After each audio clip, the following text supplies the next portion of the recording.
The first generation of teens born with HIV through the eyes of one brave young man. And while the antiretroviral drugs are improving, people's prejudices have hardly changed at all. Since 57 BC, the ginseng root has been cultivated for its medicinal properties. It's thought to improve circulation, heal respiratory diseases, and boost vitality. Now, researchers at Seoul National University claim the root may even suppress cancer. In Russia, a summer camp has been turned into a center for the treatment of children with mental and physical disabilities. The camp, funded and run by a Moscow medical charity, uses animals in its unique rehabilitation program. And seeing the plaque that envelops the mind of Alzheimer's sufferers, a major breakthrough in diagnosing this ravaging illness. Patients are injected with a new chemical that seeks out the abnormal deposits in the brain.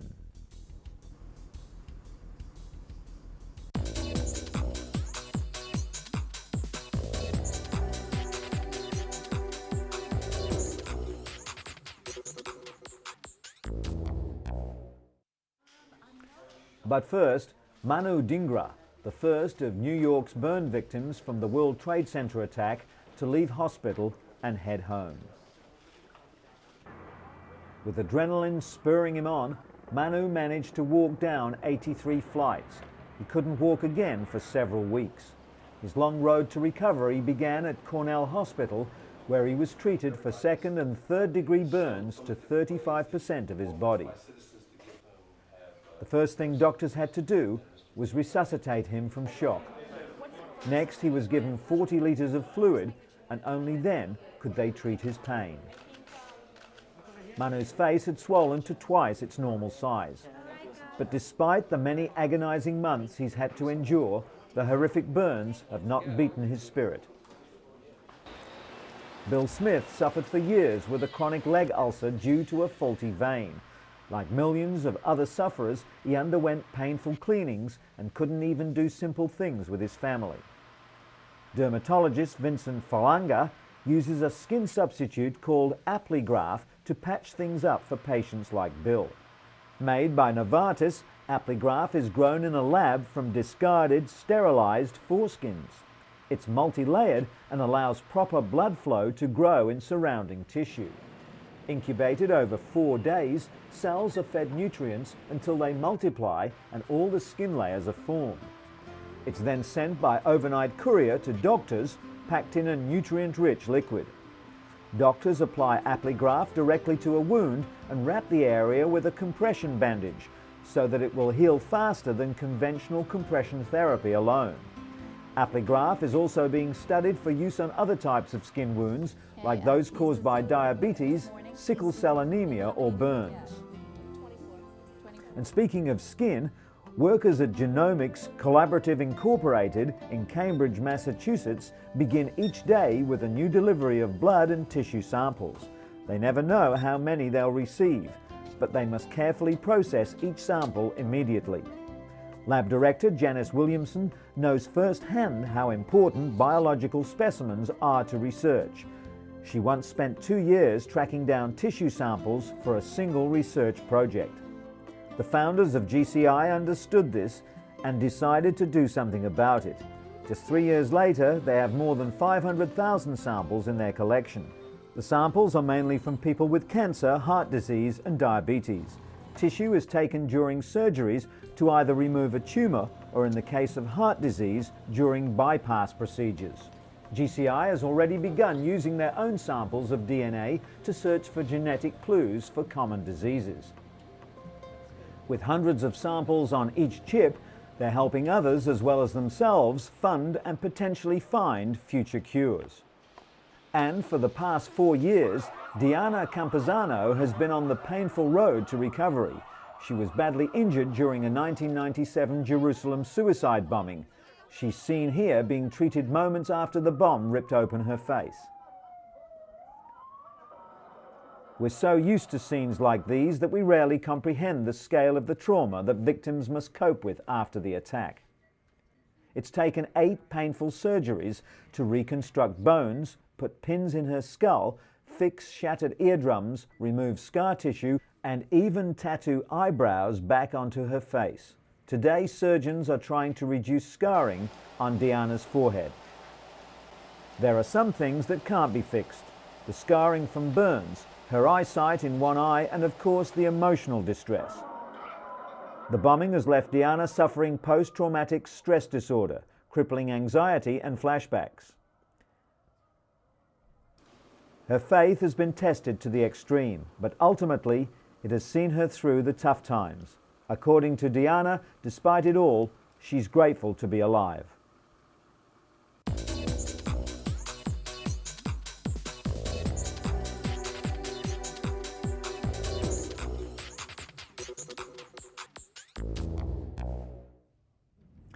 An important win for AIDS activists and paediatricians in South Africa.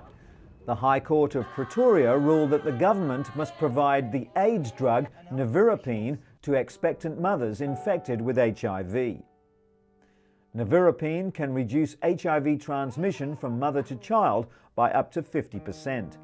South Africa's biggest activist group, Treatment Action Campaign, launched the suit after the South African government refused to administer the drug to pregnant women in public hospitals and clinics.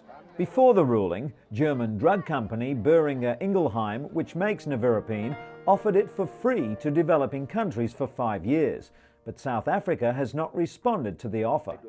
The decision requires President Mbeki's government to formulate a plan for dispensing the drug, but the government argues that even if given nevirapine, women will still transmit HIV to their children through breast milk. As many as 70,000 children are born HIV positive here each year. As HIV continues to spread across the globe, the cost of treating the deadly virus is becoming more prohibitive. The drug cocktail costs each patient $15,000 a year, more than the average person's wages in many developing countries.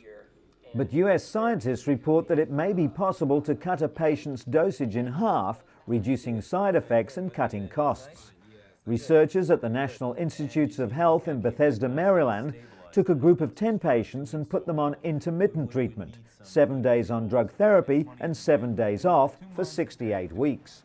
They monitored the patient's viral load, or the level of HIV in the patient's blood after 7 days off the treatment, and found the results were almost identical to patients who received continuous therapy. Cutting back on highly active antiretroviral therapy, or HAART, can suppress the virus without creating resistant strains. Follow-up research will be conducted in the United States and Uganda in the hope that more drugs will be available to developing countries. The cost reduction could also prove critical in places like Africa, where more than 28 million people live with the virus. Justin Ligrecki is like any other 18-year-old, going to school, hanging out with friends and following the football. But Justin is also part of the first generation of teenagers born with HIV. Daily antiretrovirals make him feel sick, but it's the emotional battle that's the hardest, like deciding to tell schoolmates about his HIV status. The fact that drugs are keeping teens alive well into adulthood has brought a new set of problems, like dating. Despite his HIV, Justin does have a steady girlfriend. Justin's adoptive mum, Melody, initially didn't want him to reveal his HIV status, knowing the bigotry he'd face. But instead of hiding, he set up a foundation to fight prejudice. No one knows how long this first generation of HIV-born babies will live, but Justin remains optimistic. For 2 decades, male condoms have been the primary tool for stopping the spread of HIV, but now researchers at Duke University in North Carolina are hoping to give women more control over HIV protection. While much attention is focused on time-consuming and expensive research, Dr. David Katz is leading research on a relatively simpler topical compound. It would kill the HIV virus on contact using microbicides, or what some would call magic bullets. Women whose cultures allow them little reproductive control would benefit most from the compound. Bioengineers want to develop a product that prevents infection but not pregnancy, for fertility and religious reasons. It's also difficult to design a compound that works on all women all over the world. While research is still in early stages, Dr. Katz anticipates developing an HIV-killing cream, gel or foam that would one day be available over the counter.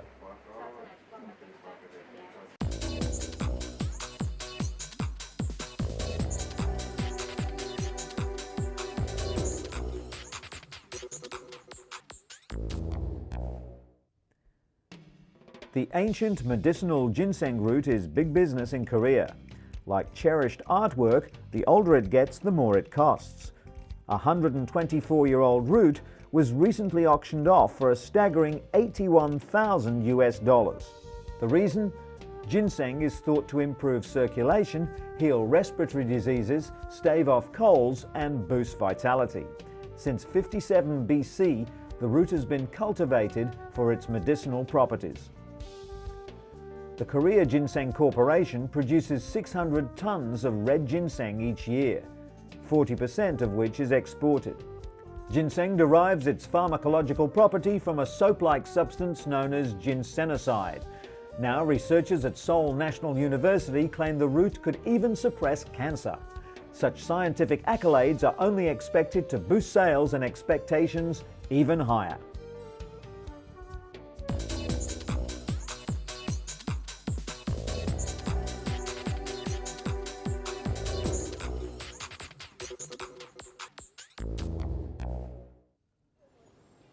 The Balabanovo summer camp, 100 kilometers west from Moscow, looks like thousands of other similar recreational sites where Russians with modest family incomes choose to send their children for summer holidays. But in a certain way, Balabanovo camp is unique.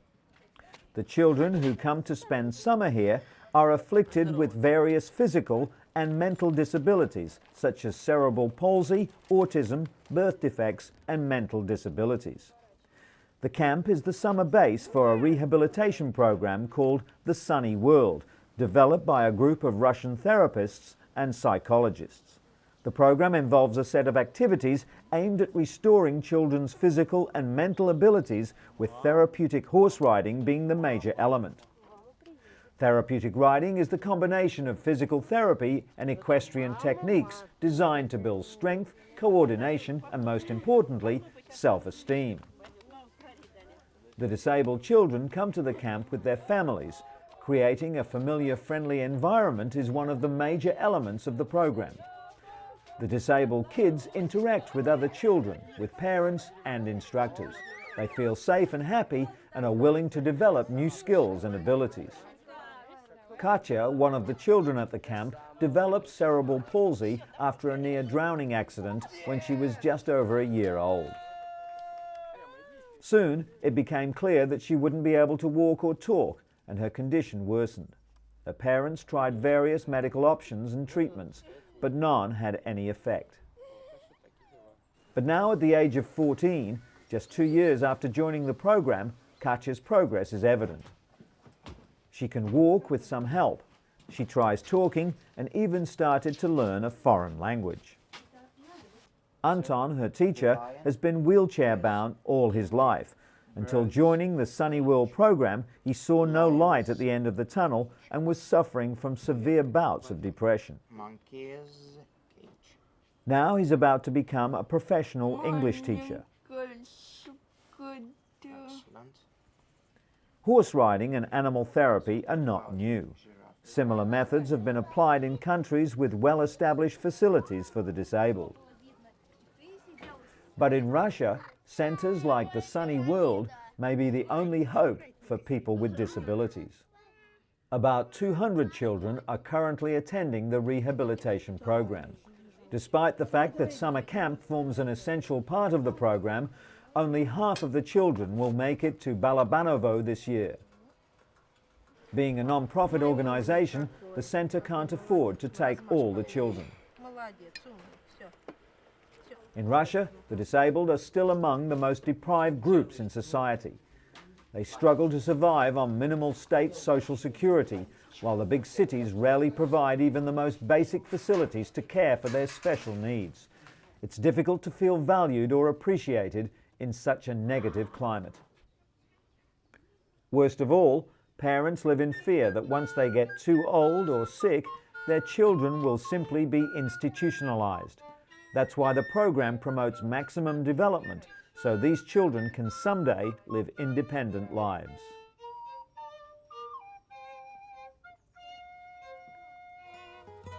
And in an update to a story we brought you a few weeks ago, separated Siamese twins Ganga and Jamuna Shrestha are going home to Nepal.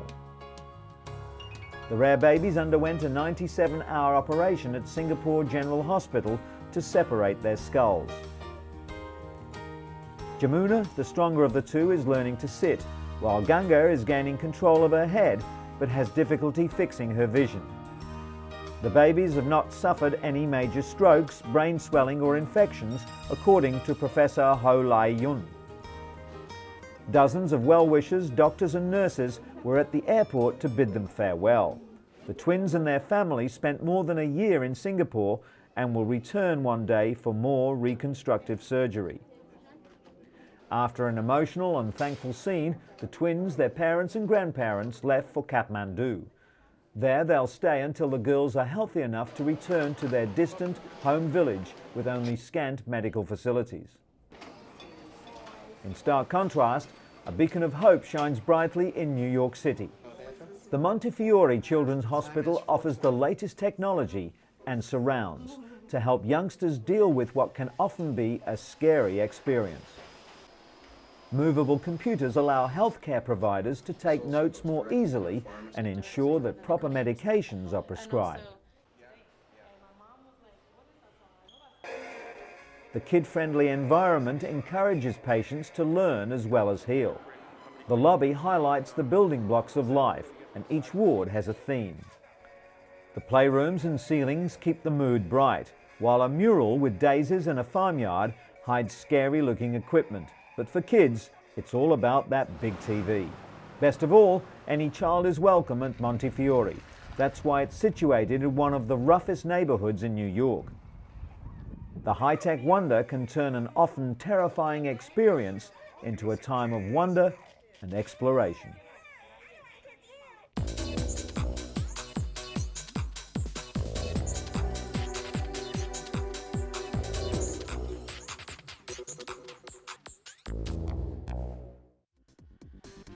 Robert Schmidt is one of an estimated 500,000 Americans suffering from the neurodegenerative disorder Parkinson's disease. Researchers say the disorder is caused by a combination of factors, both environmental and genetic.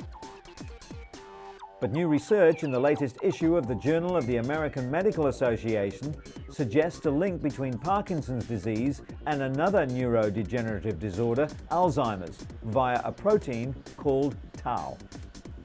Doctors at Duke University Medical Center believe they've found the connection on chromosome 17.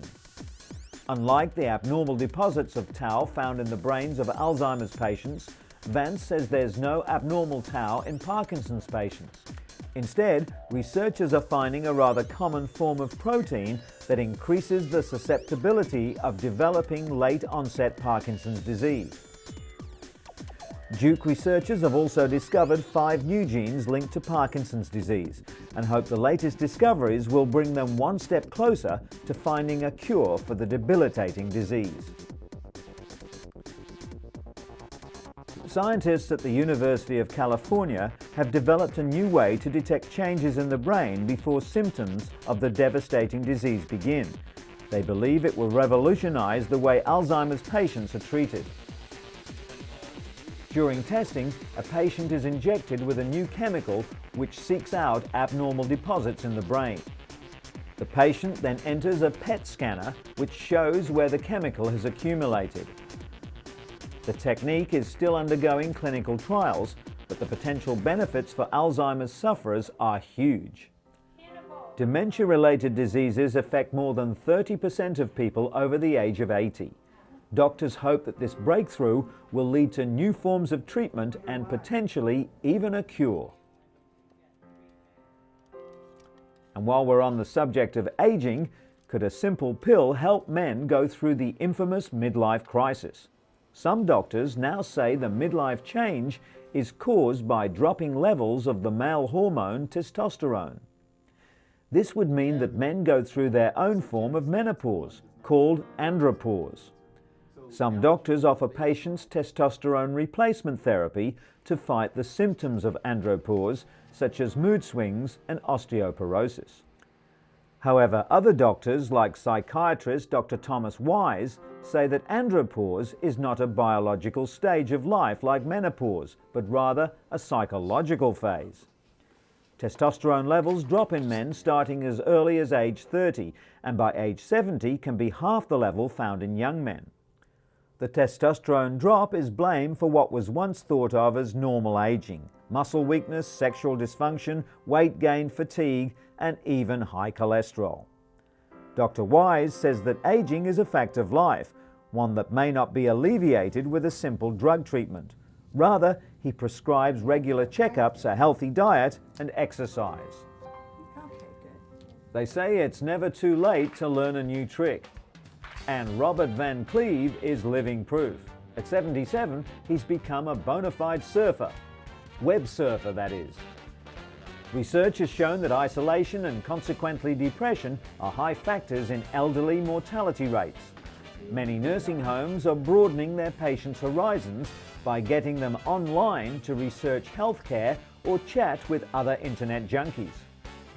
Special keyboards are easy to read and easy to use, building confidence and alleviating fears. Robert researched angiograms before he underwent one. He also surfs the net to learn more about his medications. Doctors caution that not all of the 17,000 health websites are credible. There's little regulation on the industry, and some information may be downright dangerous. Everyone, no matter what age, should view online health information with a discerning eye and always check with their doctor. Today's seniors have seen a lot of change in their lifetimes, from radio to the internet. Going online is just the latest way they can stay engaged without leaving home.